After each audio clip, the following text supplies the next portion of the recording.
À chaque fois que tu nous attires dans ta présence, Éternel, nos vies ne sont plus jamais pareilles.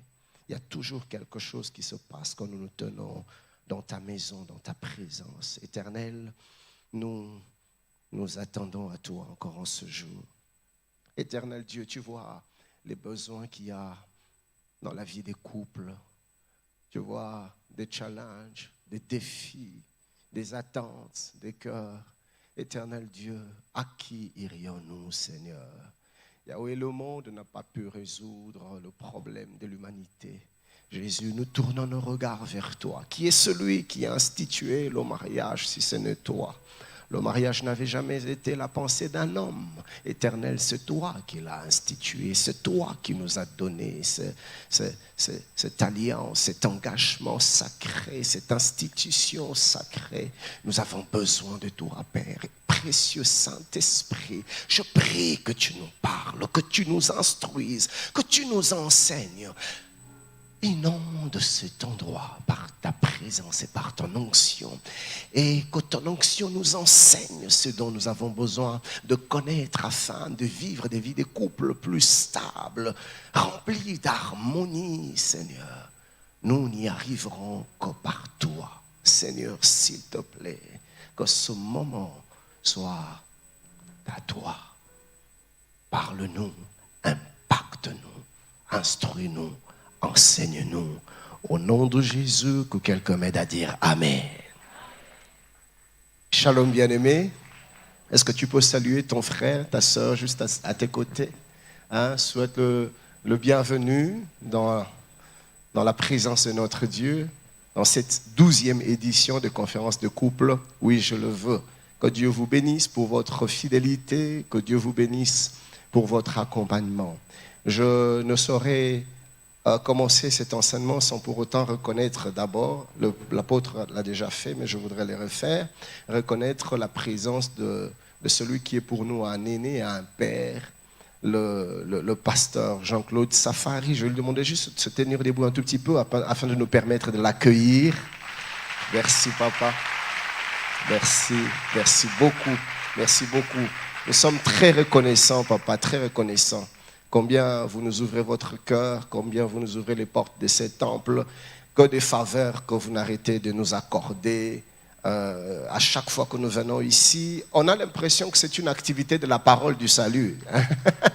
La façon dont vous faites les choses, on a comme l'impression que c'est une activité de la parole du salut. Vraiment, ça nous touche énormément et nous prions que le Seigneur se souvienne de vous, ainsi que tous les amis, toutes les équipes, les amis des protocoles, les amis de la technique, la parole du salut, les amis des nettoyages de la parole du salut. Vraiment, nous vous sommes infiniment reconnaissants que le Seigneur se souvienne de vous. Il y a dans la salle beaucoup d'autres hommes de Dieu. Je vois le pasteur Philippe Chembo, que j'appelle l'apôtre du Rabat. Lui, il nous vient du Maroc. Merci, pasteur Philippe. Est-ce que tu peux te lever? Nous voulons t'accueillir. Que le nom du Seigneur soit glorifié. Merci, pasteur. Il y a également le pasteur Louison Tounassi. Lui, il est à Cape Town, la bonne Cape Town. Merci, pasteur. Merci beaucoup d'être là. Et je vois les pasteurs Serge Matondo de Philadelphie, Ipen. Je vois le pasteur Trésor, le pasteur Mehdi, le pasteur Hérault, le pasteur Francis. En tout cas, que Dieu vous bénisse. Il y a encore d'autres pasteurs qui sont dans l'assemblée que je n'ai peut-être pas cités. En tout cas, que Dieu vous bénisse abondamment. Alors aujourd'hui, donc, nous allons parler de ce thème que le Seigneur nous a mis à cœur.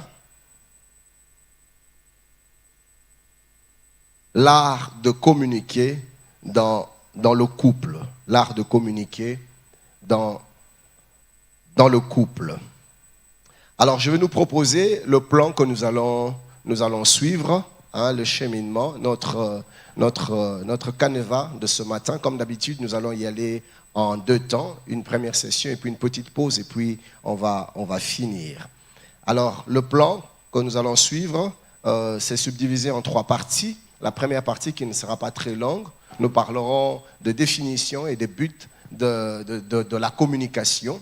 Et la deuxième partie, nous parlerons de l'importance d'une bonne communication. Pourquoi il est important dans la vie d'une couple que l'on arrive à établir une bonne communication? Quels sont les avantages qui se cachent derrière un couple qui sait communiquer, qui sait parler, qui sait se mettre autour d'une table, discuter, qui sait ouvrir le cœur afin de permettre à l'autre de savoir ce qui se passe. Et nous allons voir aussi les inconvénients, les désavantages quand la communication est absente dans un couple, dans une relation, quand il n'y a pas de communication. Nous allons voir combien ça peut détruire. Et notre dernier point, la troisième partie, nous parlerons des obstacles à la communication.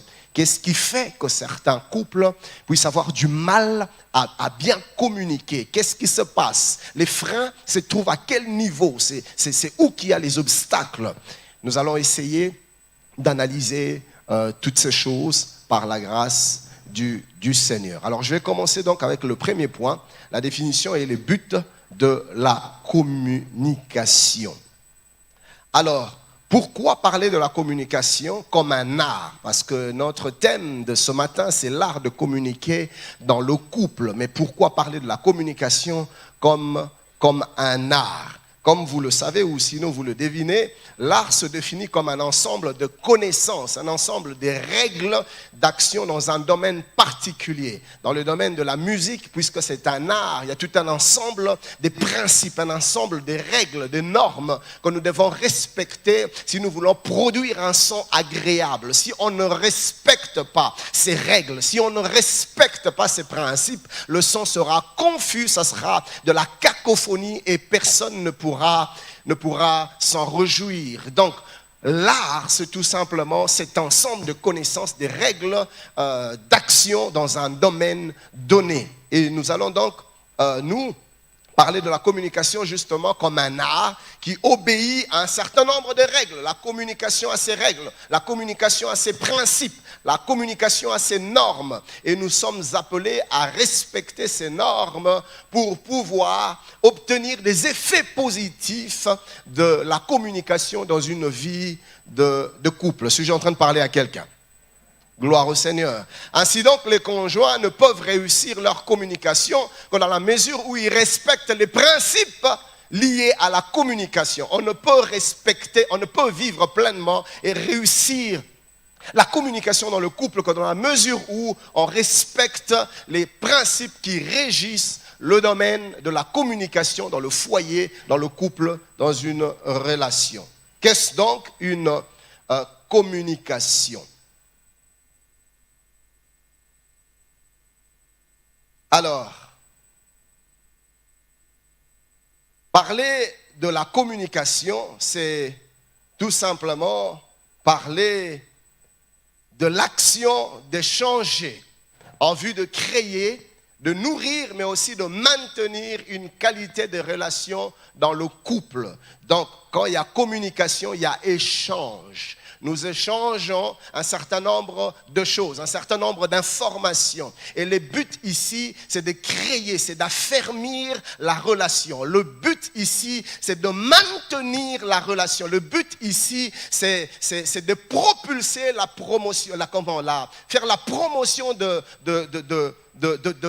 du bien-être dans la relation. Parce que vous avez remarqué, chers bien-aimés, qu'il y a des couples qui se marient et qui sont très heureux au départ, et même quand ils sont fiancés, ils sont très heureux, mais plus le temps avance, la qualité de la vie de couple se détériore. Et on retrouve des gens qui étaient très amoureux, très attachés, en train d'agir et de réagir comme des adversaires dans une même maison, des adversaires sur un même lit.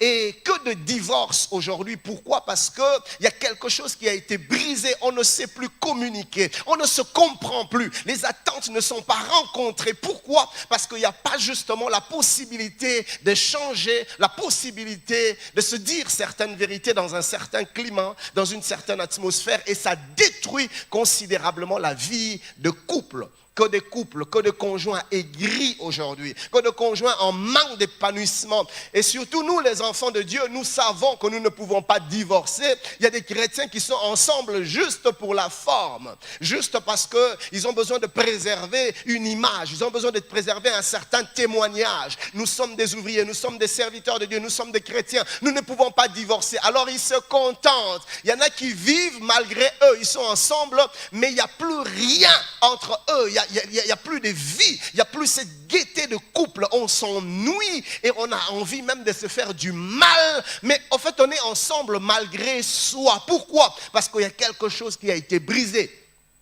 Et la communication nous aide à maintenir cette qualité de vie de couple à un certain niveau et aller de gloire en gloire. Et c'est à cela que Dieu nous appelle. Et ce matin, je voudrais déclarer que toi, tu vivras une vie de couple stable dans le nom de Jésus. Gloire au Seigneur. Alors, parler de la communication, il s'agit donc, dans la communication, de transmettre et de recevoir les informations. Vous voyez ? Dans les meilleures conditions possibles. Donc, quand on parle de communication, c'est un chemin à double sens. Il n'y a pas de communication à sens unique. Quand il y a des mouvements en sens unique, on ne peut parler de la communication. La communication implique un aller et un retour. La communication implique de donner, mais aussi de recevoir. Sans cet échange-là, il n'y a pas de communication. Suis-je en train de parler à quelqu'un?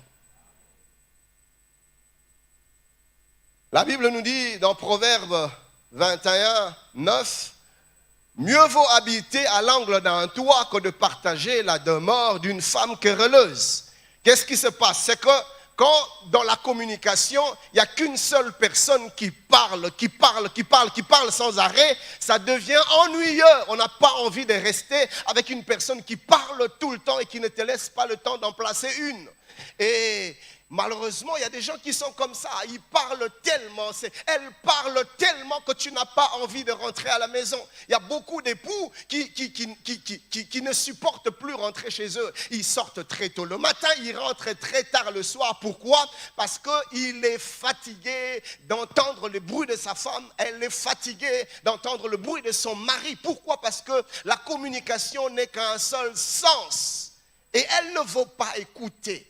Il y a des gens comme ça, quand il se met à parler, tu n'as pas le temps de placer une pensée. Dans la communication, c'est à deux niveaux. Et je prie que le Seigneur nous préserve de cette tendance à monopoliser la parole dans notre vie amoureuse avec nos conjoints. Ne sois pas de ceux qui aiment parler et qui n'ont pas le temps d'écouter.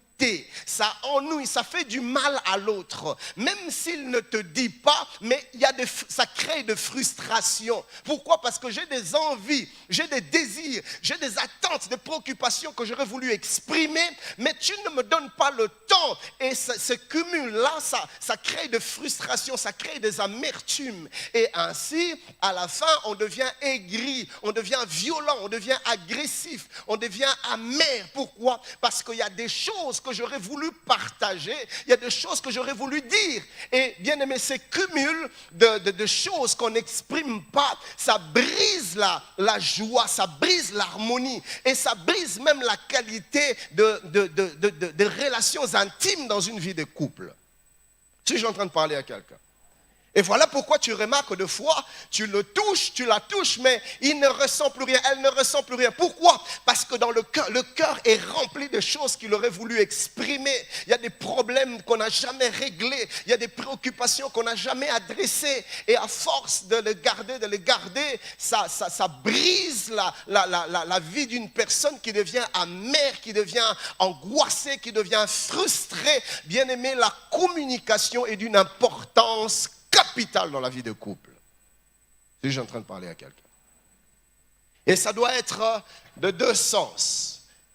Vous pourrez lire également Proverbe 21, 19. Ah, c'est ce que nous avons lu. Proverbe 25, 24. Mieux vaut habiter à l'angle d'un toit que de partager la demeure d'une femme querelleuse. Quelqu'un qui parle et qui n'écoute pas, qui ne te donne pas le temps de parler aussi, c'est invivable. C'est insupportable. Proverbe 27, 15 dit, une gouttière continue dans un jour de pluie est une femme qui réalise 100 choses et une femme qui réalise plutôt 102 choses semblables.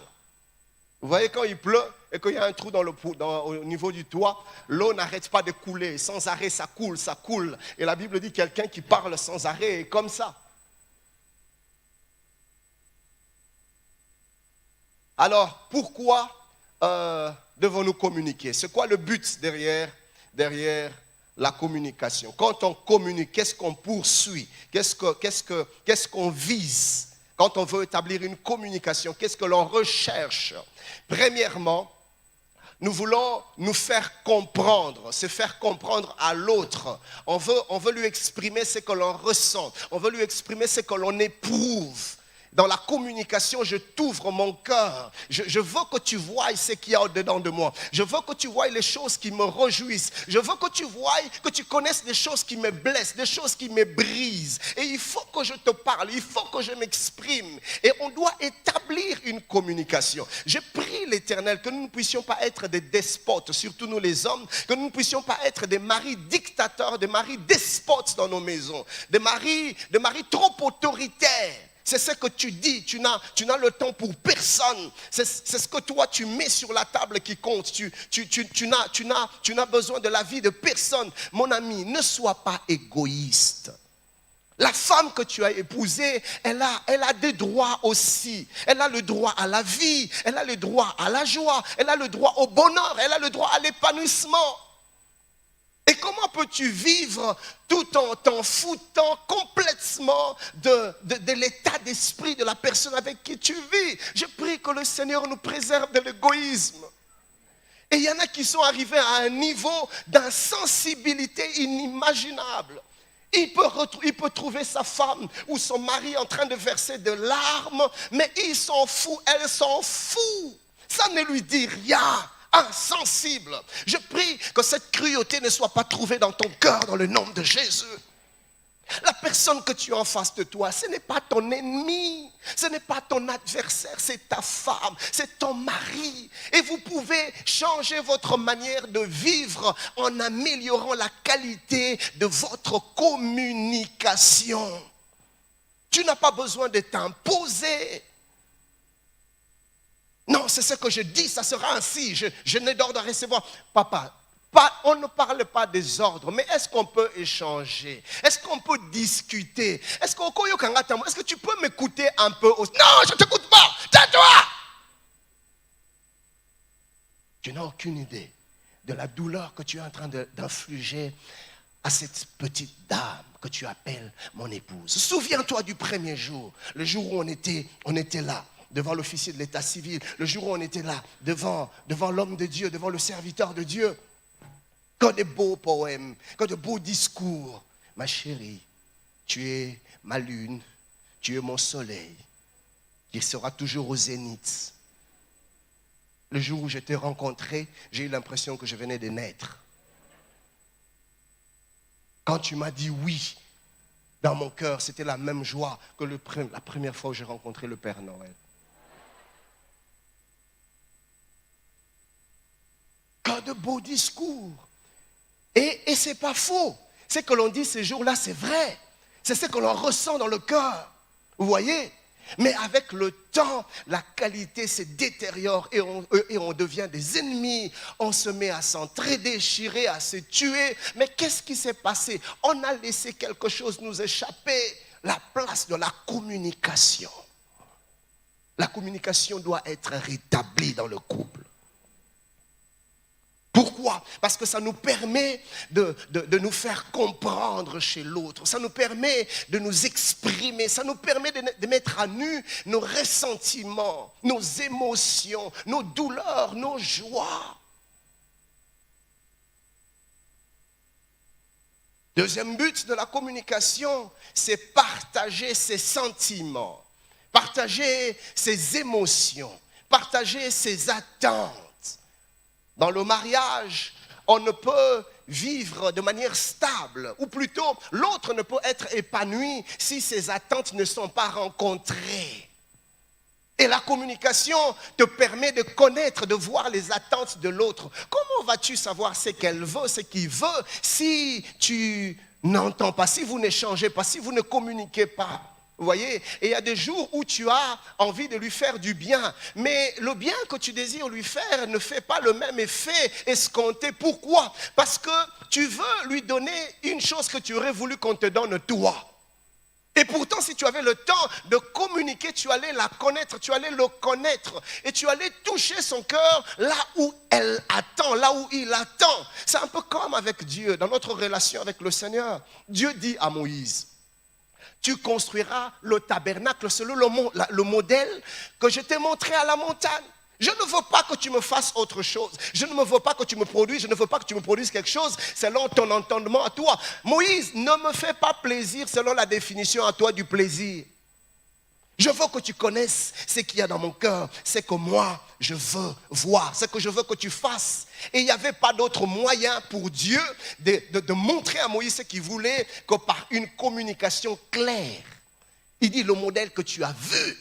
Et quand la Bible dit que quand Moïse a fini de construire le tabernacle, la gloire de Dieu est descendue et c'était glorieux. Pourquoi? Parce que tout a été fait dans les détails selon les exigences de Dieu. Vous voyez ça?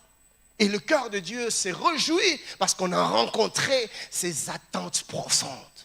Et la communication nous permet de découvrir les attentes de l'autre et permet à l'autre de découvrir nos attentes, nos émotions, nos sentiments.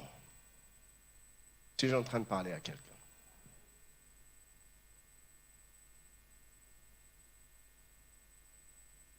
Troisièmement, le but que nous poursuivons plutôt, c'est de mettre à la disposition de l'autre en vue de l'écouter. Tu te mets à sa disposition de manière à l'écouter. La communication te permet d'être là, de te rendre disponible pour l'autre, pour l'écouter, pour le comprendre, pour la comprendre. Parce que s'il n'y a pas de communication, tu croiras avoir compris l'autre, mais tu seras en train de faire des choses à côté parce que tu n'as pas eu le temps de communiquer. La communication suppose que l'on accorde à l'autre le temps de parler. La communication suppose que l'on accorde à l'autre le temps de s'exprimer. Et la communication suppose qu'on se donne à soi-même le temps d'écouter. Je me tais pour que tu parles. Mais j'aimerais souligner ici la nette différence qu'il y a entre le fait d'entendre et le fait d'écouter. Parce que souvent quand on échange, il y a un problème dans le couple, il y a un problème dans la relation, il faut qu'on en parle. Mais on tombe dans le piège d'entendre plutôt que d'écouter. Quand l'autre parle, en fait l'oreille est là, mais on n'écoute pas, on entend, un peu comme les bruits des oiseaux. Et quand il est en train de parler, quand elle est en train de parler, ce que nous faisons, nous préparons ce que nous allons dire. Et la tendance dans les couples, c'est que quand il y a un problème sur lequel on doit discuter, chaque conjoint se voit comme devant un juge. Et souvent, quand je reçois des couples dans mon bureau, je commence par leur dire, écoutez, vous n'êtes pas venus ici pour que je vous dise qui a raison, qui a tort. Vous n'êtes pas venus ici pour que je vous dise qui a gagné, qui a remporté. Écoutez, chers couples, dans vos échanges, ou dans vos discussions, ou dans vos palabres, le but, ce n'est pas de démontrer à l'autre qu'il a tort et qu'on en a raison. Non, le but, c'est de rétablir l'harmonie, c'est de rétablir l'ambiance. Suis-je en train de parler à quelqu'un? Quand tu discutes, tu ne poursuis pas la victoire. Non, ce n'est pas ça le but. Non.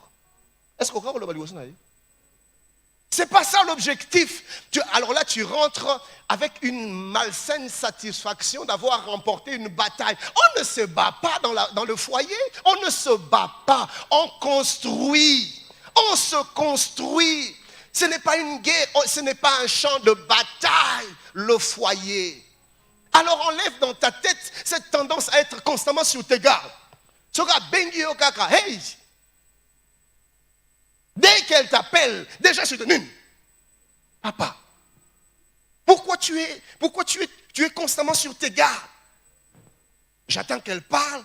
Bon, réponse au Moulay. La réponse que je vais lui donner. Ce n'est pas ton ennemi, ce n'est pas ton adversaire. Écoutez, cher bien-aimé, le diable est méchant. Ce que tu éprouves dans le cœur pour l'autre, ça ne vient pas de Dieu. C'est des choses, c'est des semences que l'ennemi a eu le temps de planter dans ton cœur. Cette haine qui se développe de ton conjoint comme si c'était ton pire ennemi, ça ne vient pas de Dieu. C'est un travail que le diable a eu à faire dans ton cœur. Ne le laisse pas avancer. Il faut l'arrêter. Prends le temps de t'arrêter. Non, c'est ma femme. Ce n'est pas mon ennemi. Tu comment le quoi ennemi? C'est ton mari. Ce n'est pas ton adversaire. Vous voyez ça? Et quand il y a un problème, vous ne cherchez pas qui va remporter la victoire. Non, vous cherchez à rétablir l'harmonie, la bonne ambiance dans la maison, dans le foyer. Donc on ne va pas avec l'intention de convaincre l'autre, non, mais on y va avec l'intention de régler l'affaire et d'avancer dans une vie remplie de paix, de quiétude, de joie, de bonheur et d'harmonie. Ainsi donc, il ne faut pas seulement entendre, mais il faut plutôt écouter. Et mais il y a des personnes comme ça qui ont du mal à écouter. Elles ne savent pas donner à l'autre le temps de parler. Vous voyez ça? Il y a une différence entre entendre et écouter dans la communication.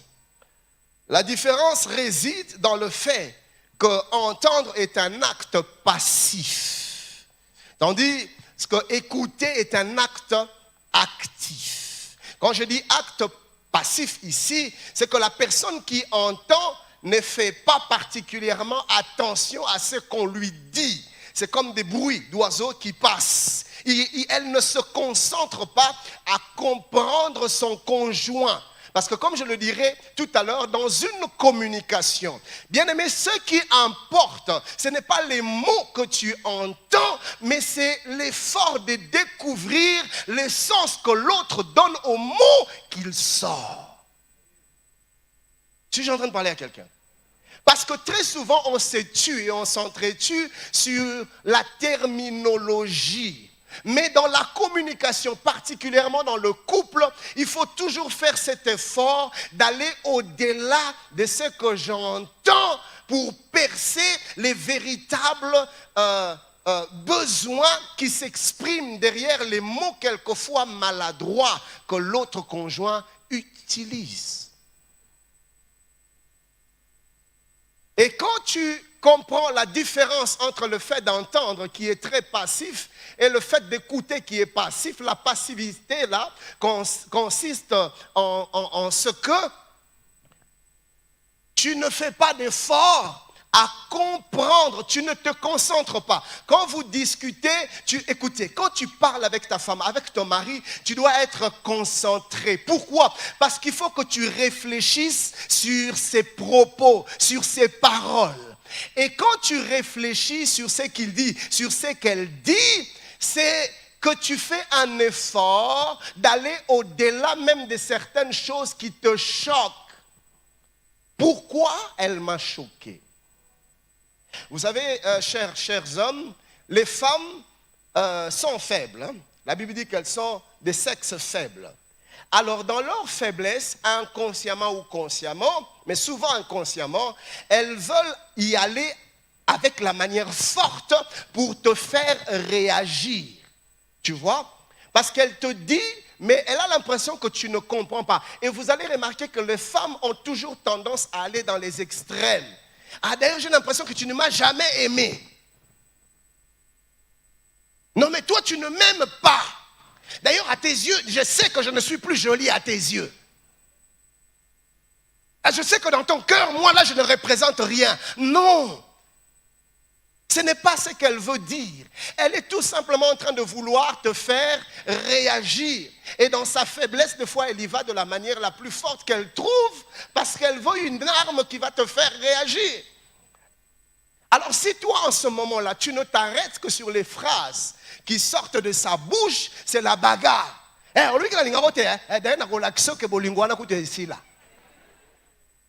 C'est que tu n'as rien compris, mon ami.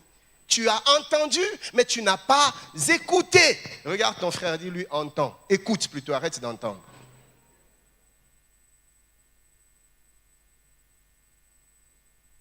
Alors, cette écoute active-là nécessite une intention, une attention, une volonté de la part de la personne qui écoute. Intentionnellement, tu dois écouter. Ça ne vient pas de soi. Tu dois faire appel à ta volonté. Maintenant, je veux écouter.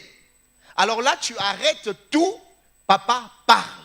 Je veux t'écouter. Intentionnellement, tu te disposes à le comprendre, à la comprendre. Ça doit être...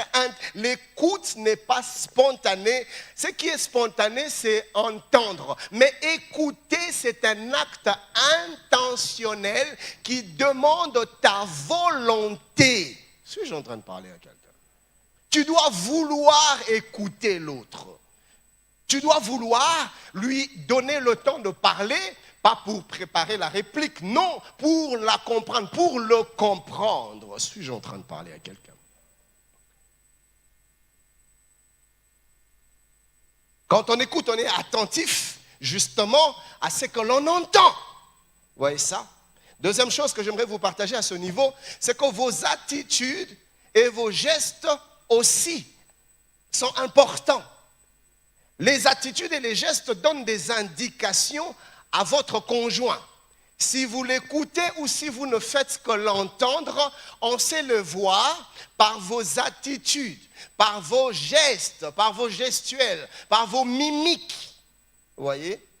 Comme on le verra plus tard, la communication n'est pas que verbale. La communication est aussi non verbale. Je vais en parler tout à l'heure. Alors retenez à ce niveau, c'est quelques conseils pratiques qui vont nous aider dans la communication. Mais retenez ceci, quand tu communiques, quand tu discutes d'un problème, d'une affaire avec ton conjoint, dis-toi que je dois faire attention aux gestes que je manifeste pendant qu'elle est en train de parler, pendant qu'il est en train de parler. Parce que c'est tout un message que je renvoie. Alors notez ces quelques conseils. Premièrement, gardez un contact visuel avec votre conjoint. Pendant qu'il te parle, pendant qu'il te parle, regarde-le.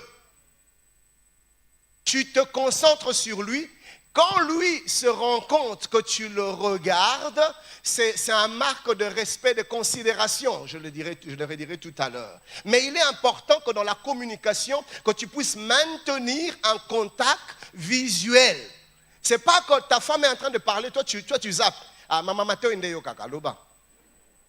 C'est les oreilles qui entendent, toi parle. Tu es là à la télé. Et puis on va marquer le but. Hey!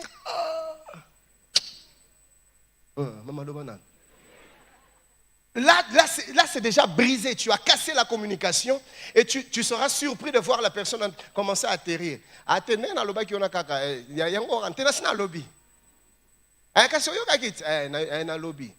Elle est fatiguée ou il est fatigué. Et les hommes, ils réagissent. Ok, maman, au rebat la TV. Vous voyez ça? Et le contact visuel, ça encourage même l'autre à parler parce que l'autre se sent intéressé et intéressant. Quand tu le regardes, quand tu la regardes lors d'une communication. Deuxième chose, deuxième conseil pratique, faites de temps en temps un signe de la tête lorsque vous êtes d'accord ou lorsque vous avez compris quelque chose. Vous communiquez, tu dois lui renvoyer un message que ce qu'il dit, ce qu'elle dit passe. De temps en temps, tu hoches la tête. Vous voyez? Ok. Tu bouges, l'autre comprend, l'autre se rend compte que tu es en train de le suivre et ça fait du bien. Vous savez, cher bien-aimé, des fois dans la vie de couple, je n'ai pas que tu me donnes nécessairement une solution à mon problème. Mais tout simplement le fait que nous avons pris le temps de parler, de discuter, le fait que tu t'es donné la peine de me donner ton temps et de m'écouter avec attention, même si tu ne parles pas beaucoup, pour moi c'est déjà bon, parce que le cœur s'est exprimé et quand le cœur parle, il est apaisé. Est-ce que j'ai en train de parler à quelqu'un? Oui.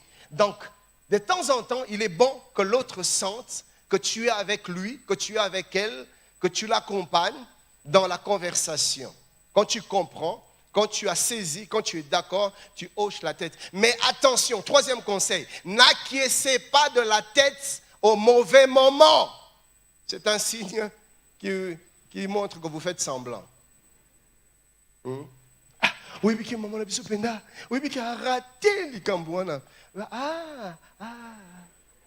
Vous voyez?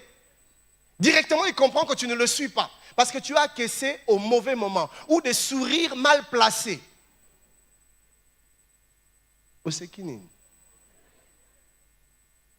Et l'autre comprend directement que tu es en train de faire semblant, que tu ne me suis pas. Et ça frustre, ça fait mal, ça brise. Quatrième conseil, froncez les sourcils lorsque vous ne comprenez pas bien quelque chose. C'est un moyen de communication. Quand tu fais ça, il comprend, elle comprend que tu n'as pas saisi. Cinquièmement, posez des questions et faites preuve d'intérêt. Soyez empathique. Oh non, mais tu l'as vu? Ok. Maintenant, qu'est-ce qu'il a fait? D'accord. Donc ça c'est... Oh, ok, d'accord. Il a dit ça aussi. Tu l'accompagnes dans la conversation, ça soutient. Ce sont des choses qui nourrissent la conversation. Vous voyez, cher bien-aimé, quand tu rencontres quelqu'un qui non seulement t'écoute au lieu de t'entendre, mais en plus, la personne t'accompagne dans la conversation, tu as envie de revenir lui parler encore la prochaine fois. Oui, ça fait du bien quand tu racontes l'histoire à quelqu'un qui t'accompagne. Oh, c'est vrai. Non, mais dis un peu. C'est pas possible. Alors écoutez le conseil suivant. Vous pouvez réagir même par des onomatopées ou réagir par un oui. La personne parle, tu dis oui. Et ensuite, et la personne se sent bien. Ou des onomatopées. Les onomatopées, ce sont des bruits. Quand par exemple un verre tombe. Et puis tu fais le bruit du verre. Quelqu'un qui te raconte une histoire, tu sais que le chauffeur a viré à gauche et il est allé en plein contre un mur et toi tu fais boum. Oui, mais quand betting up and les coffres et na kiti bouizunga na mukongo yo teta. Oui, et la personne sent que tu es dedans, tu es dans la conversation, tu suis, tu commentes, et ça fait du bien. On a envie de parler pendant longtemps. C'est comme ça que les femmes parlent toujours un peu plus longtemps que les hommes quand elles sont entre elles. Pourquoi? Parce que les femmes se soutiennent dans la conversation. Maman, tu connais pas? Asaliboye. Ça.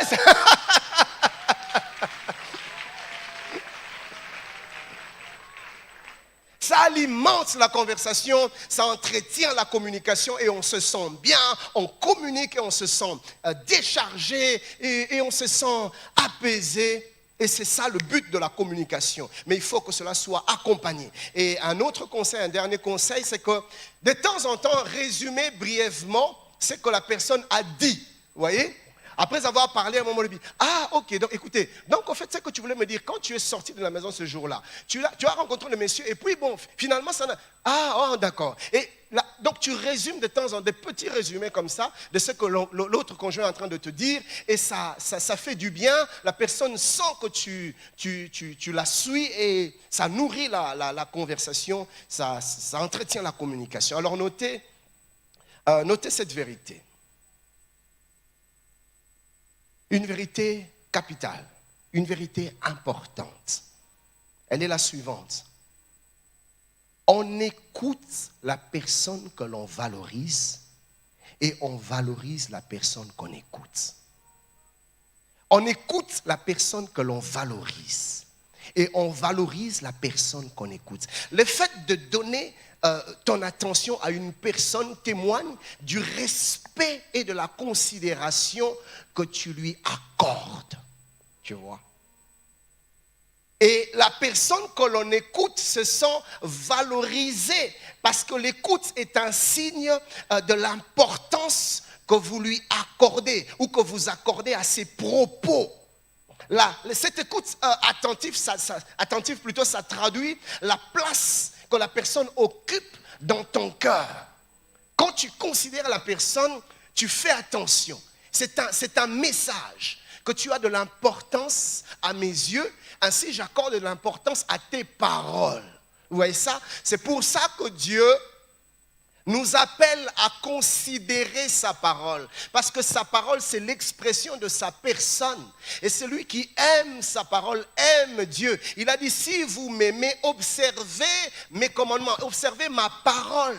La manière avec laquelle tu traites ce que je te dis me montre la place que j'occupe dans ton cœur.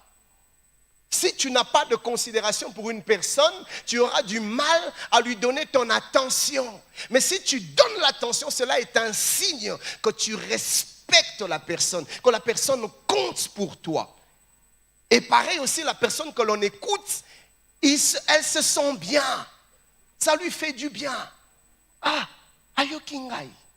Et c'est ainsi que même David s'exclame dans le psaume. Le psaume 116e, si vous lisez les 2 premiers versets, la Bible dit « J'aime l'Éternel, car il entend ma voix, mes supplications. » Le Seigneur se donne le temps de pencher son oreille vers moi. La Bible dit au 2e verset « Car il a penché son oreille vers moi. » Et comme conséquence, je l'invoquerai toute ma vie. Pourquoi? Parce que je sens que je suis considéré. Quand je lui parle, il penche l'oreille et il m'écoute. Il y a même une autre version, la version Parole de vérité, qui dit « J'aime le Seigneur car il m'écoute quand je crie vers lui. » On se sent considéré. La Bible dit, il a tendu vers moi son oreille et toute ma vie, je ferai appel à lui. Tu veux garder ton mari près de toi, réduis un peu le débit des paroles. Apprends aussi à l'écouter. Et fais-lui montre que tu accordes de l'importance à ce qu'il te dit. Que tu accordes de l'importance à sa vie. Tu veux garder ta femme, manifeste à ta femme de l'attention. Comment? En l'écoutant. Donne-lui ton oreille de temps en temps.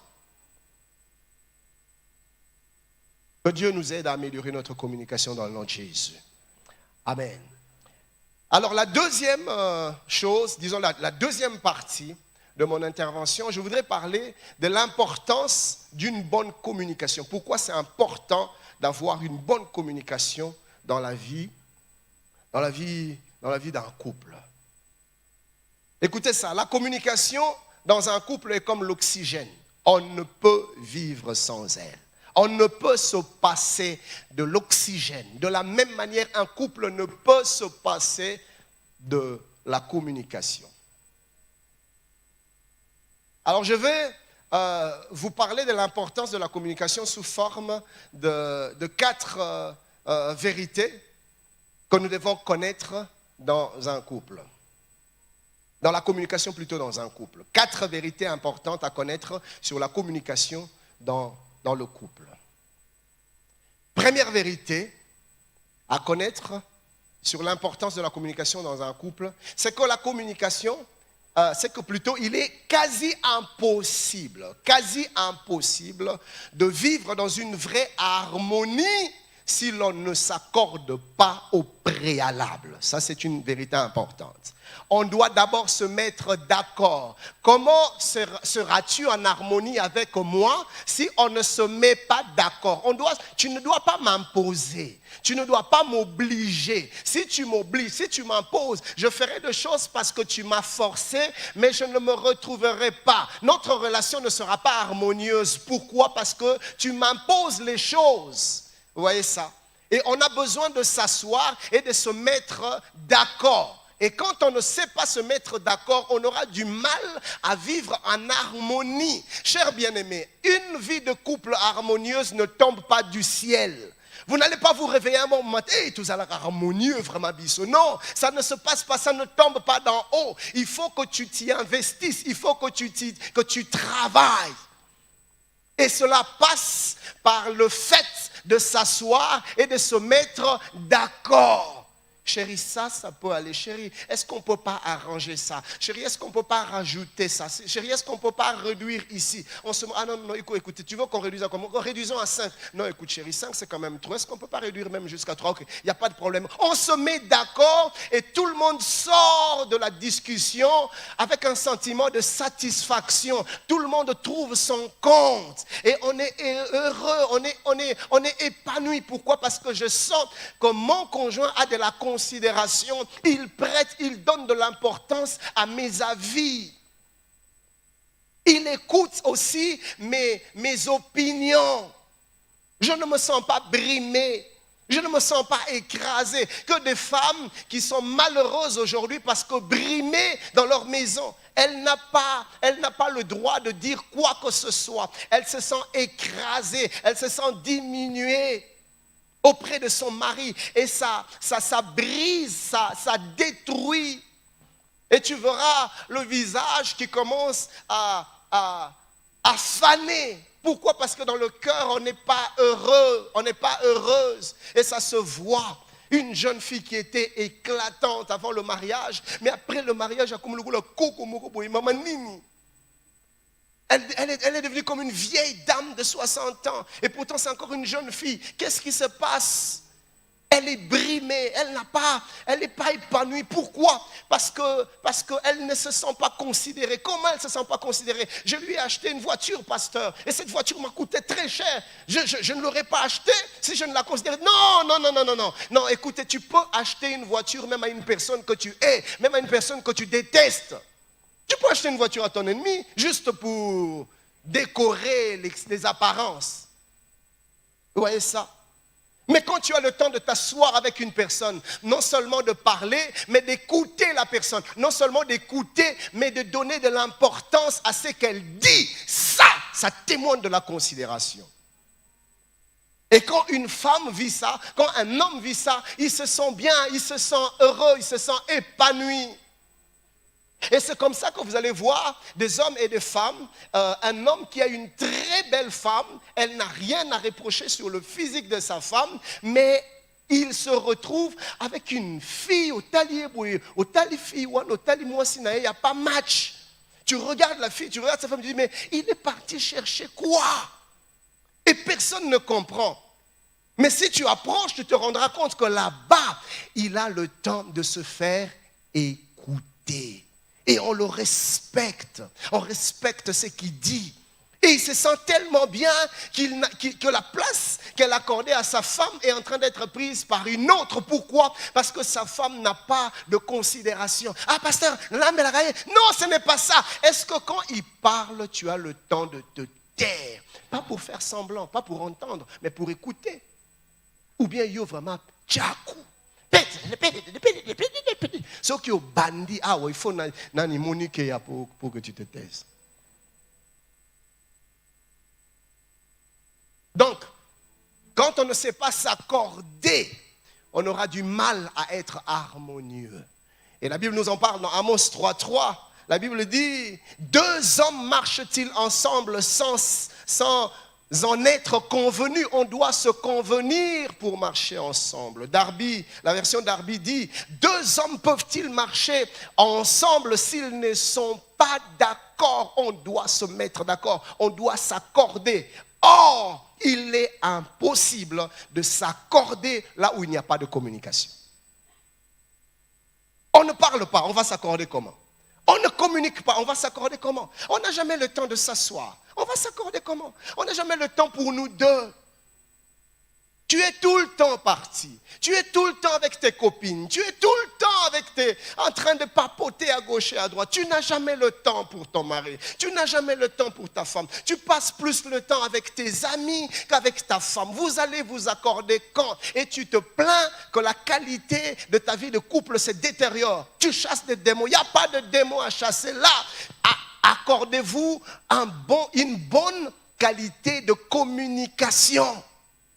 Parce qu'il n'y a pas d'autre moyen de vous mettre d'accord que si vous vous mettez ensemble autour d'une table, ok, on va parler. Et je voudrais dire ici, le temps que vous mettez à côté pour parler, ce n'est pas le moment où vous commencez à vous accuser, à vous juger. Non, ce n'est pas ça le but. Ezalaka foti na yo. Dena ndo zelaka mkolo pesa occasion pour na fongola pena motema nanga. Yo za mutu mabe yo.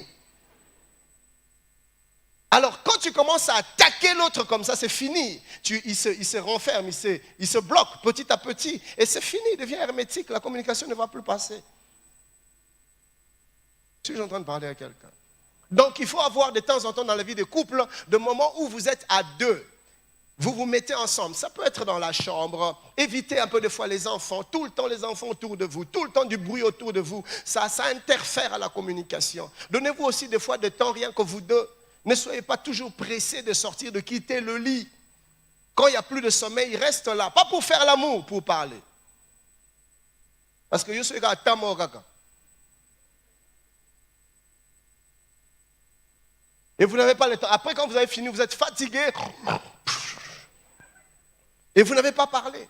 Et c'est comme ça, c'est comme ça, c'est comme ça. Le week-end, vous ne parlez pas. Et voilà, lundi est là. Vous reprenez le cours normal de la vie. Boulot, boulot, boulot. Boulot, église, maison. Boulot, église, maison. Boulot, église, maison. Vous n'avez jamais le temps pour vous. Vous êtes en train de vous tuer.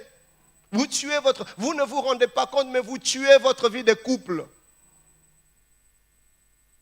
On va voir des gens, ils se sont mariés à peine 6 ans. Mais quand vous les voyez ensemble, vous avez comme l'impression qu'ils ont couple il y a 45 ans. Pourquoi? Parce qu'il n'y a pas de communication, on va le voir tout à l'heure. Donc, il est impossible de se mettre d'accord sans la communication. Et la communication reste donc le moyen fondamental par lequel les humains, en ce qui nous concerne, les conjoints, peuvent vivre en harmonie. Deuxième vérité, en parlant de l'importance de la communication. La communication est la seule clé, la seule, il n'y a pas d'autre, la seule clé qui permet à une personne d'accéder au cœur de son conjoint. C'est la porte qui t'ouvre, qui te donne d'accéder aux informations, aux attentes, aux préoccupations, aux soucis, aux inquiétudes enfouies dans le cœur de l'autre. Et ça te donne ainsi la possibilité du reste d'apporter une réponse, de réagir, d'ajuster, de corriger, d'améliorer. Pourquoi? Parce que tu as pu pénétrer son cœur et tu as vu. Vous voyez, chers bien-aimés, même avant que la restauration ne vienne en Israël avec le prophète Ézéchiel plutôt, la Bible dit que Dieu le prit. Le Saint-Esprit se saisit de lui et lui fit faire le tour de la vallée des ossements desséchés. Vous voyez, le Seigneur veut qu'il se rende compte de la situation, qu'il se rende compte du désastre, qu'il se rende compte de la désolation afin d'agir. Et de fois, nous ne faisons rien parce que nous n'avons pas le temps de regarder, de pénétrer les pensées de nos conjoints, de pénétrer leur cœur et voir ce qui se passe. Où sont les dégâts? Où est-ce qu'il y a des soucis? Où est-ce qu'il y a la joie? Où est-ce qu'il y a l'amertume? C'est seulement quand tu as vu que tu sais réagir, que tu sais réajuster. Pourquoi? Parce qu'il y a sa mère qui a un souci, il y a son frère qui a un problème de minerval, elle est attristée parce qu'il y a son père qui est affecté. Je dois faire quelque chose. Mais c'est quand vous parlez qu'elle pourra te dire, ah mais écoute, je ne t'ai pas dit, hein. Voilà la situation qui se passe à la maison, voilà ce qui se passe avec mes parents, voilà ce que je rencontre au boulot. Et tu sais réconforter, tu sais l'encourager. Non mon chéri, ça va aller, je sais que tu es un battant, tu vas t'en sortir. Mais tu as eu le temps de te rendre, de le savoir parce que tu lui as donné le temps de te parler par le moyen de la communication. Si je suis en train de parler à quelqu'un. Je voudrais vous encourager ce matin à parler. Développer une relation d'amitié. Ne soyez pas trop protocolaire dans votre vie de couple. Avant que ta femme te parle, il faut avoir audience. Est-ce que tu as pris rendez-vous? Non, mais tu aurais dû programmer. Tu sais comment je suis un homme comme ça. Si tu veux me parler, dis-moi 3 jours avant. Comme ça, je te programme. Chérie, moi j'ai un horaire chargé. Hé, mon ami. Nini kaka. Qu'elle soit ta copine, qu'elle soit ton ami, qu'il soit ton copain. Vous avez le temps de papoter, de rigoler. Et il y a des vérités qui sortent comme ça quand on rigole, quand on blague. Aboua qui est le romorobo en blaguant. Elle dit quelque chose, il dit quelque chose en blaguant. Mais tu as capté un message. Et tu réagis. Pourquoi? Parce que cette atmosphère t'a permis d'accéder dans son cœur, d'établir une communication et d'ajuster plutôt une réaction. Et c'est ainsi que vous allez vous rendre compte d'une chose, que la communication te donne d'accéder aux attentes et aux préoccupations enfouies dans le cœur de l'autre et te donne ainsi la possibilité d'apporter des réponses adéquates. Troisième vérité qui nous montre l'importance qu'il y a dans une bonne communication, c'est qu'on ne peut établir une bonne communication que dans la mesure où on la considère dans tous ses aspects. Ici, je parle de considérer la communication dans tous ses aspects. Parce que la communication se fait de plusieurs manières. Alors, on distingue deux modes principaux de communication, de communiquer. Et il est important de comprendre ces deux mode de fonctionnement dans la communication afin justement de bien établir la communication dans son foyer, dans sa maison. Alors, le premier moyen de communication, c'est la communication verbale. Et quand je dis communication verbale ici, je parle aussi bien d'une communication orale que d'une communication écrite. Alors, avec la communication verbale ici, on utilise la parole. La parole peut être parlée, la parole peut être prononcée de manière audible, mais la parole peut aussi être écrite. Alors que ça soit parlée, que ça soit écrite, ça fait toujours partie de la communication verbale. Alors on parlera en ce moment-là de la communication verbale orale et de la communication verbale écrite. Vous êtes avec moi? Amen. Alors dans ces deux types de communication, c'est la parole, c'est l'usage de la parole. Les conjoints font usage du verbe, du parler, de manière audible ou de manière écrite. Alors notez ces quelques observations, ces quelques remarques. Remarque numéro 1. Si vous voulez réussir votre communication, vous devez faire attention à deux choses. Écoutez bien, aimés, ces choses sont fondamentales. Je prie vraiment que le Seigneur nous aide à bien les saisir et surtout à les considérer, à les appliquer dans notre quotidien dans la maison.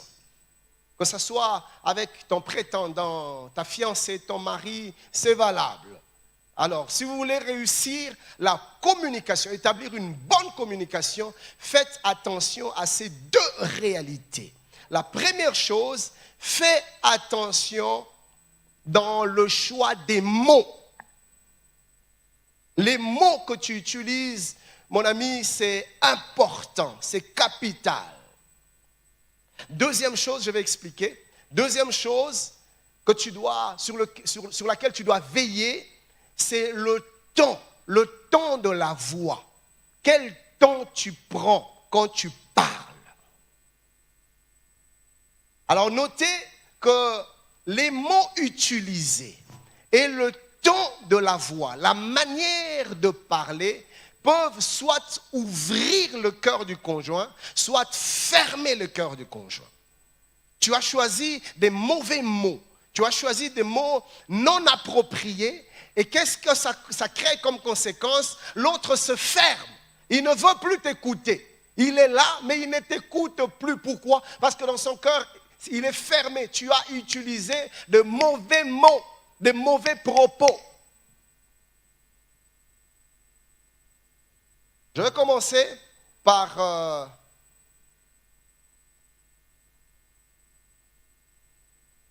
lisez avec moi Proverbe 15, 1. La Bible dit qu'une réponse douce calme la fureur, mais une parole dure excite la colère. Tu as utilisé un mauvais ton. Au gangui, quand tu parlais, tu hausses le ton et ça s'enflamme. vous avez commencé la discussion calmement, mais vous terminez toujours par vous disputer. Et c'est arrivé tellement souvent que vous êtes fatigué. Vous ne vous donnez plus la peine d'initier de communication parce que ça finit toujours mal. Mais pourquoi ça finit toujours mal? Parce que vous avez du mal à choisir de bons mots, de bons propos. Vous avez du mal à utiliser le bon ton. Au bandit qu'on le bat bien. Et puis, dès que tu montes là, c'est fini.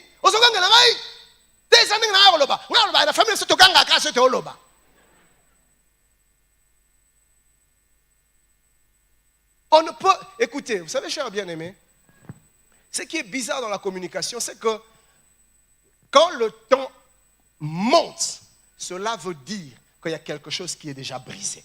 C'est clair. Et vous allez remarquer ça. Regardez deux personnes qui se disputent. Ils peuvent être à moins d'un mètre.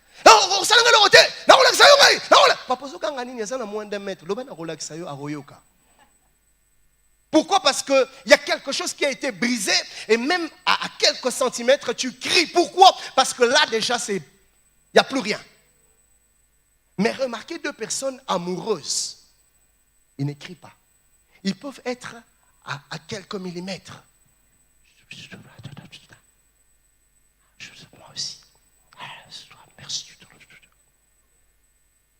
Vous voyez? Donc, le ton de la voix démontre déjà ce qui se passe dans le cœur.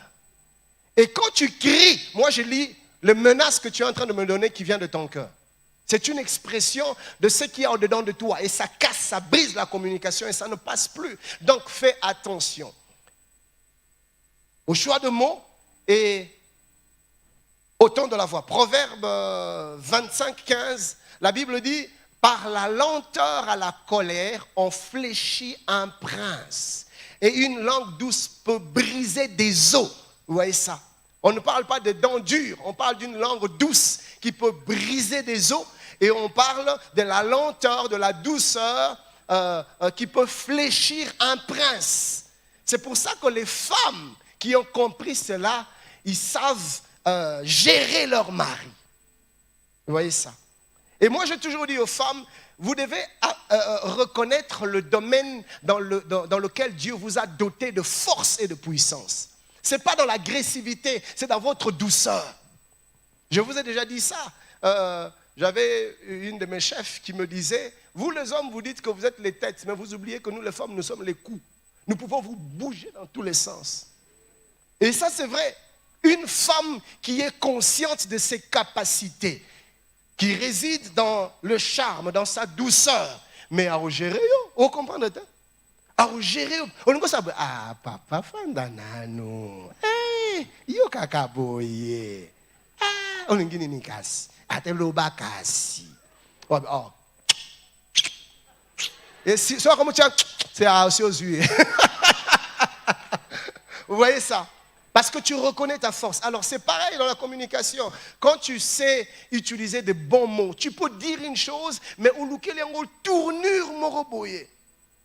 Je vais donner quelques conseils tout à l'heure dans la communication. Ça change tout le débat et ça apaise le cœur et c'est fini. Il y a ma femme qui me parlait récemment d'une de ses amies. Elle est forte de ce côté-là.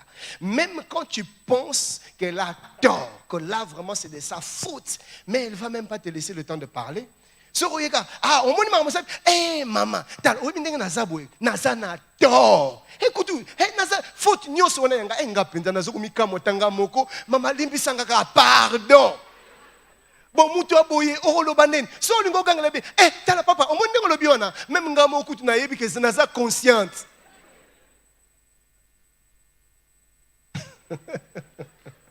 Suis-je en train de parler à quelqu'un? Alors, ce même passage français courant dit « Des paroles douces viennent à bout des résistances les plus solides. » Tu viens à bout des résistances. Alors, écoutez la deuxième remarque numéro 2. Nous devons savoir, en parlant du choix de mots, que les mots peuvent avoir deux sens. Les mots peuvent avoir deux sens. Le premier sens peut être ce que l'on appelle un sens dénotatif. Un sens dénotatif. Le sens dénotatif ici, c'est la signification que le dictionnaire nous donne des mots. Tel mot veut dire ça, ça, ça, ça, ça. Telle expression veut dire ça, c'est un sens dénotatif. Donc, tout le monde est d'accord. Le dictionnaire le dit. Ça vient donc du dictionnaire. Mais il y a un deuxième sens des mots que l'on appelle un sens connotatif. Un sens connotatif. Alors ici, la signification de mots ou des expressions dépendent de deux choses. Premièrement, le sens ou la signification peut être complètement subjectif. C'est une signification propre à la personne qui utilise le mot. C'est une définition propre à la personne qui parle. Alors vous allez vous rendre compte que deux personnes peuvent employer le même mot, les mêmes expressions, mais ne pas vouloir dire forcément la même chose. Est-ce que j'entends me faire comprendre? Oui, alors ici on est dans le sens dénotatif. Donc tu dis la même chose, mais dans notre entendement, nous ne voulons pas donner la même signification aux mots que nous utilisons. Et c'est capital de comprendre cela dans une communication parce que ça te permet de ne pas t'attarder sur les mots, mais d'aller au-delà, comme je disais tout à l'heure, et faire un effort de comprendre le sens que l'autre est en train de donner à ce mot-là. C'est un peu aujourd'hui comme beaucoup de discussions qu'il y a dans des courants, un peu dans le domaine des théologies. Et par moments, quand vous vous taisez, tu écoutes parler, tu fais un effort de ne pas t'attarder sur les mots qu'il utilise, les termes qu'il utilise. Tu te rends compte que dans le fond, vous dites la même chose, mais vous utilisez des termes différents. Et ça, c'est tellement fréquent dans des relations humaines. Alors si toi tu es, et souvent c'est l'orgueil qui nous joue de tour, parce qu'un orgueilleux va vouloir t'imposer le sens que lui donne au mot. Donc discussion est longue na sens nango. Le débat quitte sa vraie orientation. Vous vous mettez maintenant à discuter sur le sens du concept, au lieu de discuter sur la vraie signification qui est contenue dans des différents termes que vous énoncé. Est-ce que je suis en train de me comprendre? Oui. Et bon, c'est quoi le problème? Mais qu'est-ce et dans le fond, mais alors, quand vous vous appelez une tierce personne qui vous écoute, et puis, mais pourquoi vous avez le bélo romoro? Tu as le bélo romoro. Yes, you are going to apprendre. Ngana ibe la B.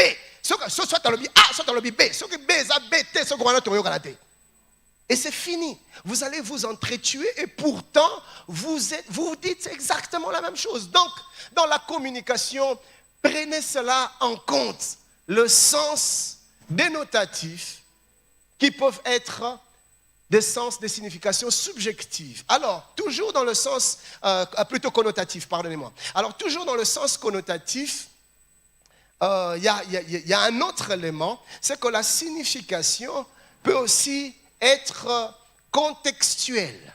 Vous voyez ça? Donc, la signification du propos, de l'expression ou de mots est,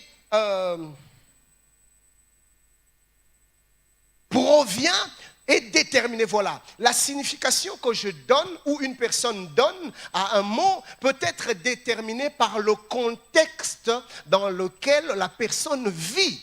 Vous voyez? Un contexte peut imposer une signification à un mot, à une phrase. Et si vous n'êtes pas dans le même contexte, vous pouvez vous cogner les têtes tout simplement parce que vous avez du mal à vous comprendre. Vous dites la même chose, mais vous ne voulez pas le comprendre de la même manière parce que le contexte derrière, l'arrière-plan n'est pas le même. Je vais donner quelques exemples pratiques pour nous permettre de comprendre. Alors, regardez un peu cette image. Vous voyez? Dans un environnement d'amusement, de gaieté, de plaisir, alors la femme s'éclate et elle dit « Oh, t'es nul !» Vous voyez? Mais c'est le contexte. Alors tu ne peux pas sortir et dire « Tu sais que ma femme m'a traité de nul ?» Non! considère le contexte. Il a dit ça dans quel cadre, dans quel contexte, dans quel environnement. Et la signification du mot doit tenir compte de l'environnement, du contexte. Ça te permet de comprendre l'autre plus facilement. Mais on prendrait la même phrase, les mêmes mots dans un autre contexte, ça nous donne autre chose. T'es nul!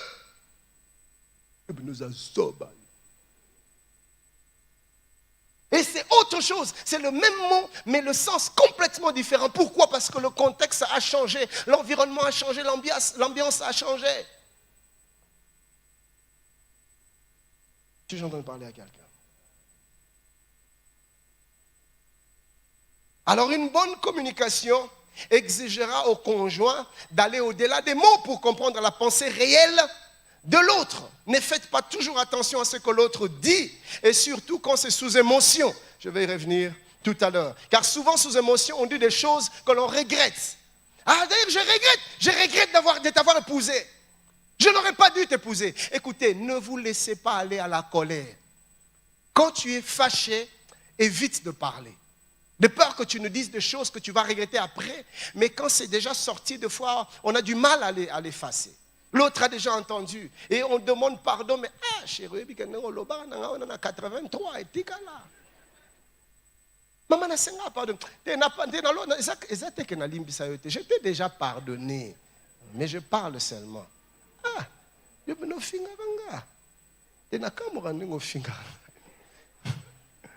On regrette. Mais puis, on s'est laissé emporter sous une colère. Donc, il faut éviter ces choses-là. Donc, je vais y revenir tout à l'heure. Alors, voilà pourquoi, bien aimé, il est important d'éviter de parler, de discuter, d'échanger sous la colère. Quand tu es sous une tension, ne parle pas. Ce n'est pas le bon moment pour communiquer. Ça ne va pas passer. Boyo kanate, nazana kanda. Et ça peut arriver. Qu'on soit sous une forte émotion, comme ça, sous une colère, ça peut arriver. Alors, ce n'est pas le bon moment pour discuter. Ça va. Quand tu sens que l'autre est déjà sous tension, temporiser, tu vas revenir plus tard. Vous allez remettre t'es pasteur Ken. Dis comme on a l'élo, toi aussi là, pasteur Ken, l'élo. Mais maman, il est déjà fait. La place bâtie pour la radio bambataille. Est-ce que j'entends parler à quelqu'un?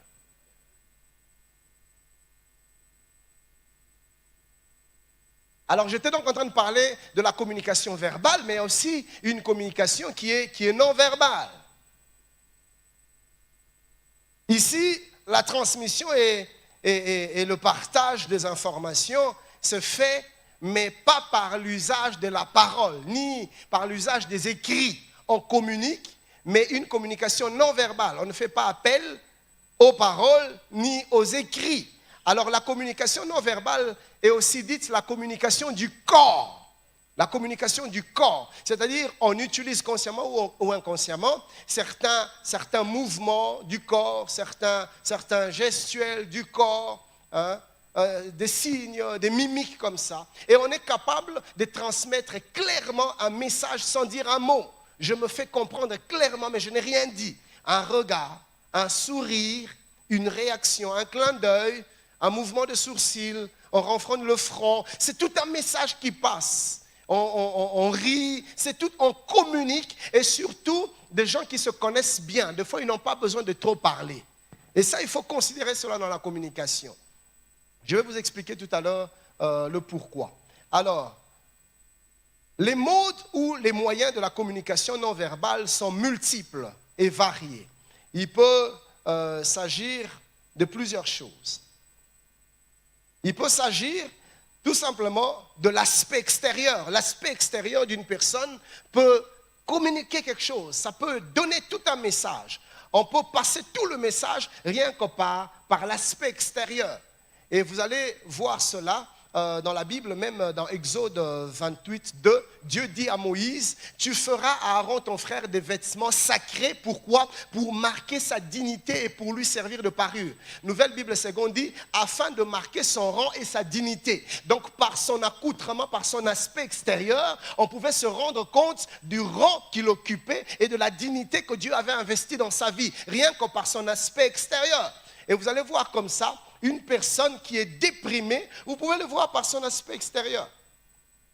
Tu peux cerner même l'état du cœur d'une personne. Tu regardes, par sa manière de se présenter, tu sens que la personne est en train de passer par une dépression.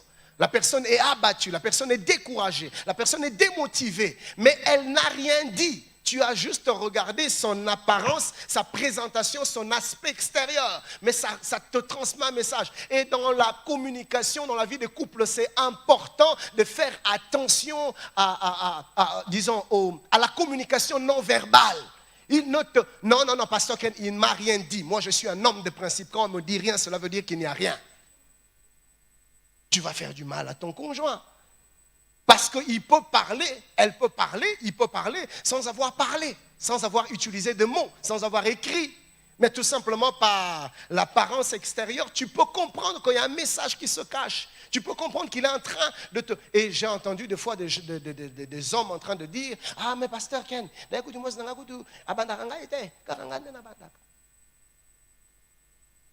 parce que toi, tu veux qu'il te dise, « Ah, chérie, j'ai envie de te faire l'amour. » Mais il y a des jours où à l'atelier au kaka, kolata to boy te me l'atelier.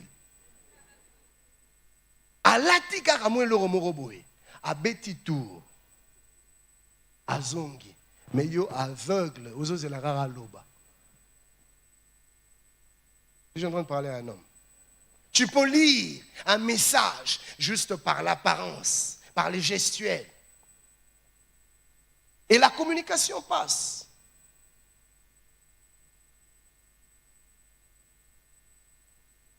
Un deuxième moyen, c'est aussi les gestuels. Premièrement, je parlais de l'aspect extérieur, mais aussi les gestuels. Les gestuels ici, ça peut être l'expression faciale, ça peut être des mimiques, ça peut être des signes, mais on apprend à communiquer par des signes, sans un mot.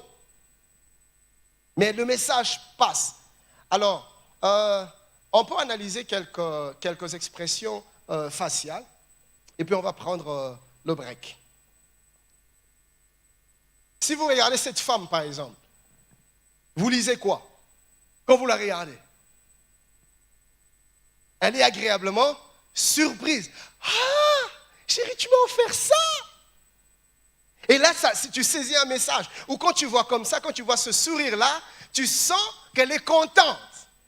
Là, tu as touché son cœur. Elle te donne ce sourire-là, ou il te donne ce sourire-là, un message passe, chérie, tu m'as fait du bien.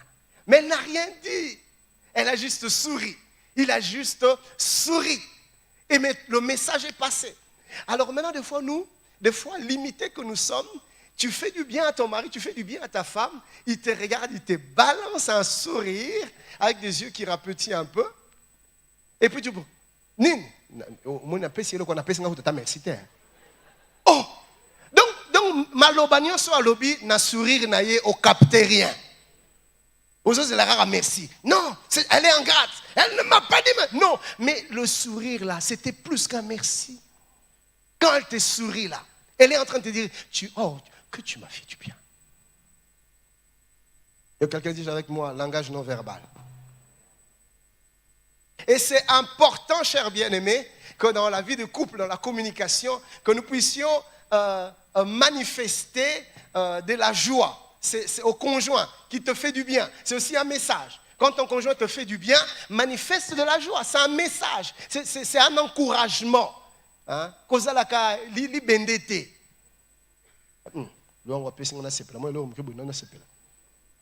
Si tu ne te réjouis pas de ça, il ne fera pas mieux. Mais il a envie d'être encouragé.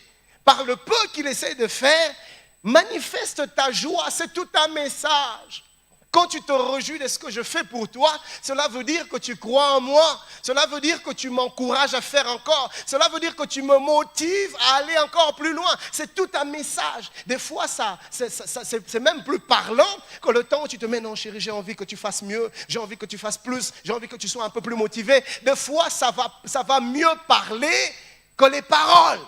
Si je suis en train de parler à quelqu'un. Ils se sont touchés parce que là, tu as exprimé ton cœur et il a capté cela par l'expression de ton visage. Et le message passe.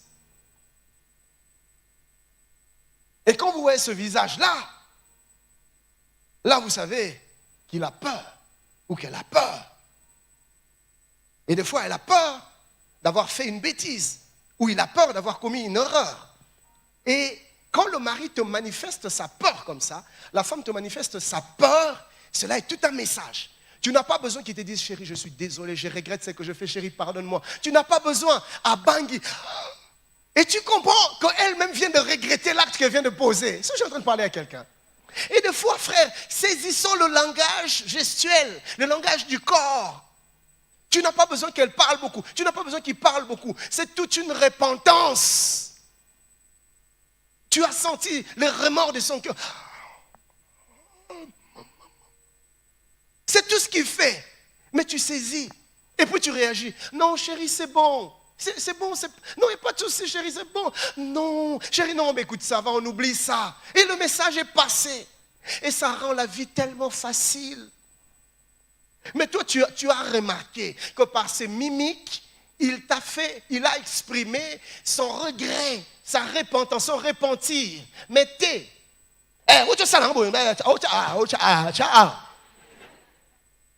et pour ça, c'est pardon. Maman, pardonne, nous rejoignons 3 ans plus tard. Je suis en train de parler à quelqu'un. Et si vous regardez ce visage-là, là, vous voyez, elle est fâchée. C'est la colère. Il n'est pas content. Elle n'est pas contente. Elle n'a pas dit. Mais tu sens que vous étiez bien, vous étiez en train de parler, et tu as posé un acte, et puis tu vois, qui m'y a mon écoute. Il ne dit rien. Alors là, tu sais comprendre. Aïe, il n'est pas d'accord. Ici, je viens de faire une bêtise. Il faut que je m'amende rapidement. Mais quand tu es aveugle par rapport à ça, ça détruit la vie des couples.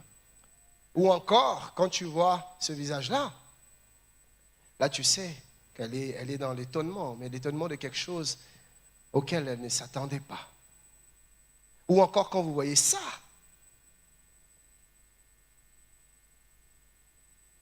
les femmes sont des spécialistes dans ce domaine-ci.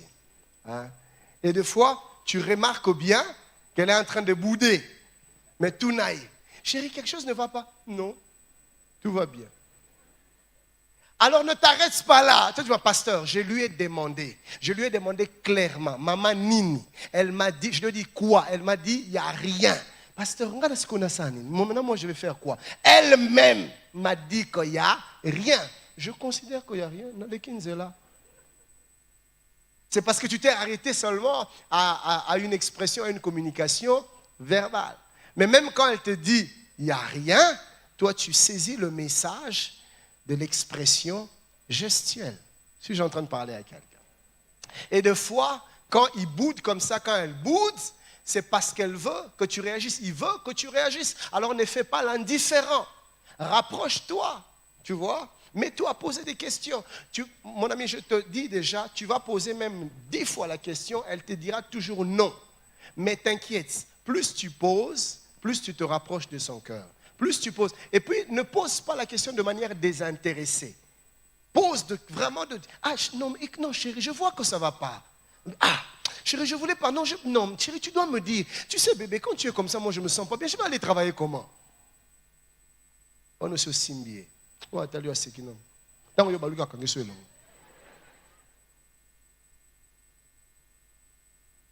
Gloire au Seigneur. C'est capital.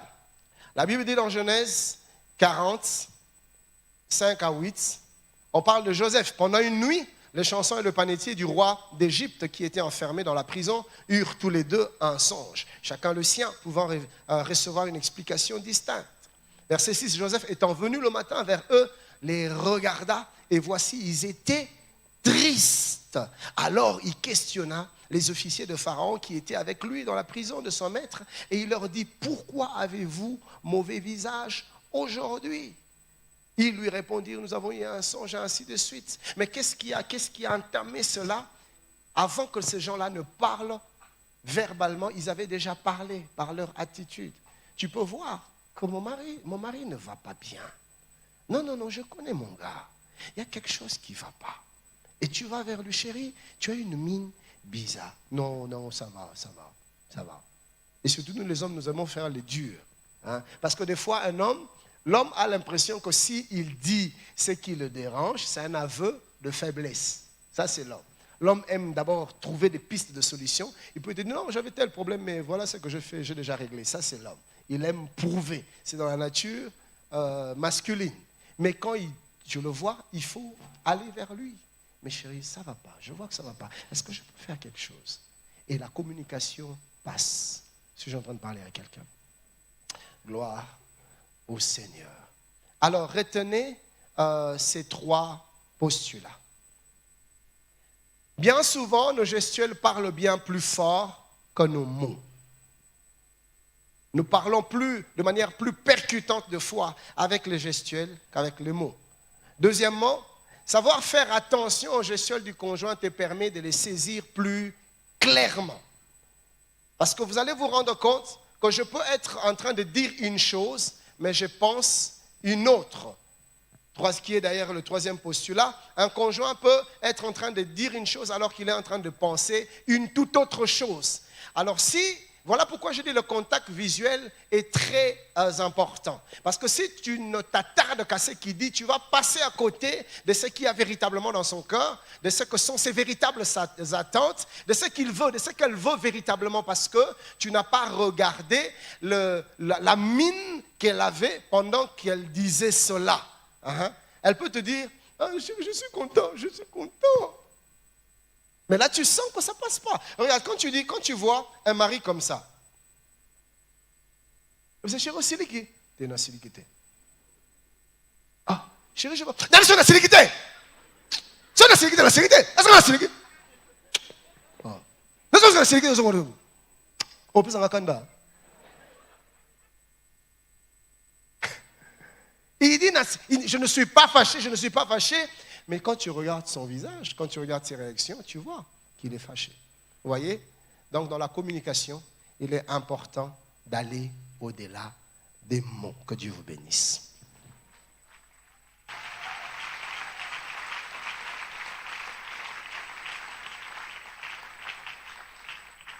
Alors, on va prendre une petite pause. On va nous donner quelques annonces. Et puis, on va poursuivre. Mais déjà maintenant, je vais demander à Papa Safari qui va venir prier pour nous par rapport à cette première phase. Alors, tu as ton fiancé à côté de toi, tu as ton mari à côté de toi. Donnez-vous la main dans la main pendant que Papa Safari vient prier pour nous par rapport à ces choses que nous avons déjà entendues.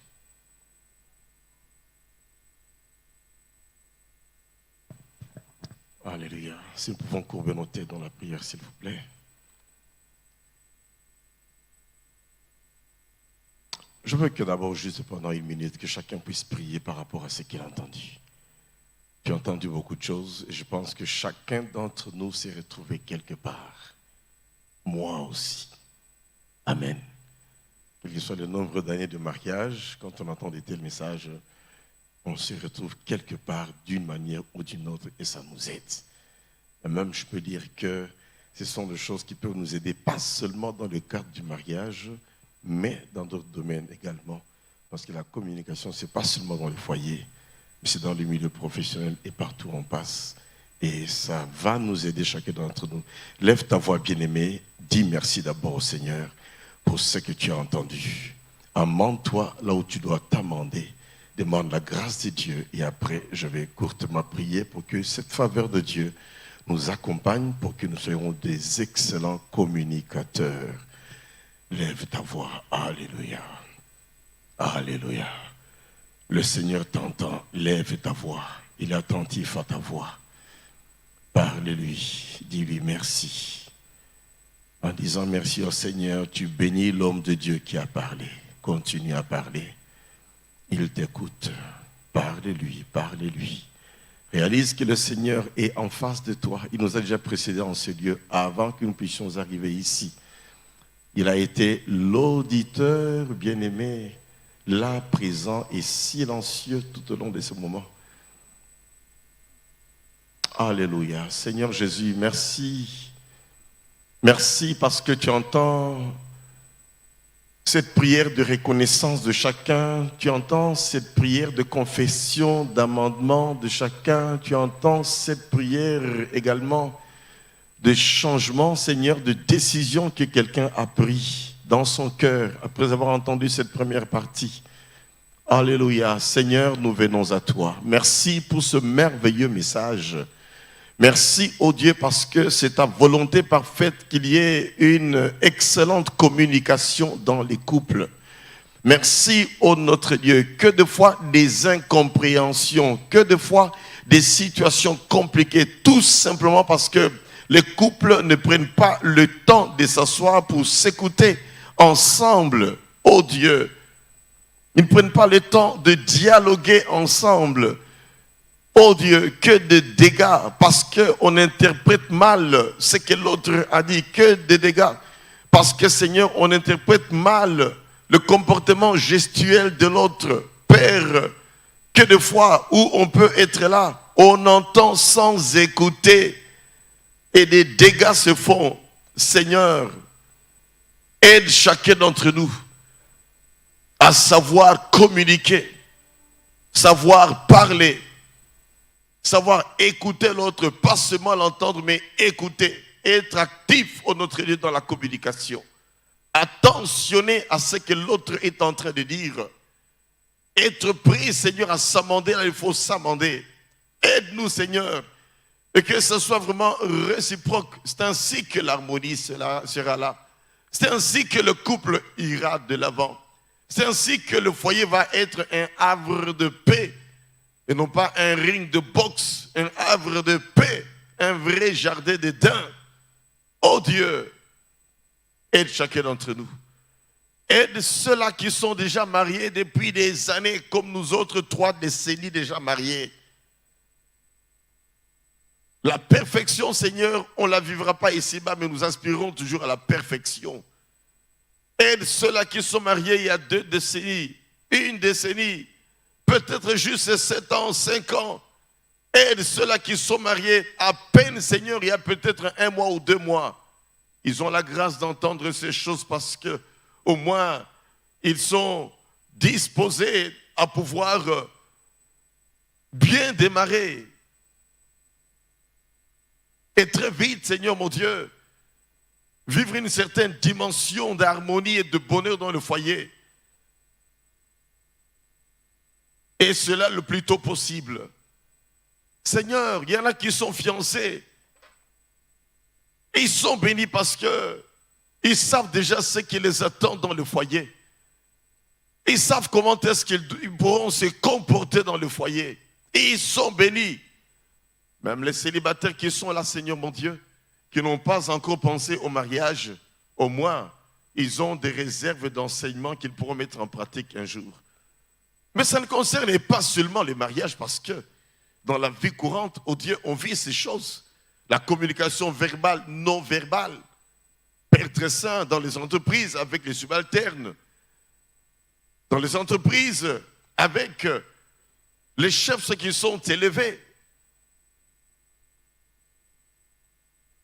Nous voulons te dire merci. Laisse que ta grâce, oh Dieu, abonde et surabonde dans la vie de chacun d'entre nous ici, pour que dans sa communication, il soit une personne qui communique véritablement ce qui doit être communiqué. Dans la dimension dénotative, dans la dimension connotative, que nous sachions communiquer. Dans le verbal, dans le non-verbal, savoir communiquer. Discerner les gestes, les mimiques, savoir les interpréter. Ne pas être exigeant. Ne pas être dictateur. Ne pas vivre dans l'autoritarisme. Seigneur, aide-nous. Aide chacun d'entre nous dans son foyer et là où tu l'as placé, afin de vivre une vraie communication pour ta seule gloire. Nous t'avons ainsi prié, Seigneur, dans le tout-puissant nom de Jésus. Et nous disons Amen. Que Dieu soit béni.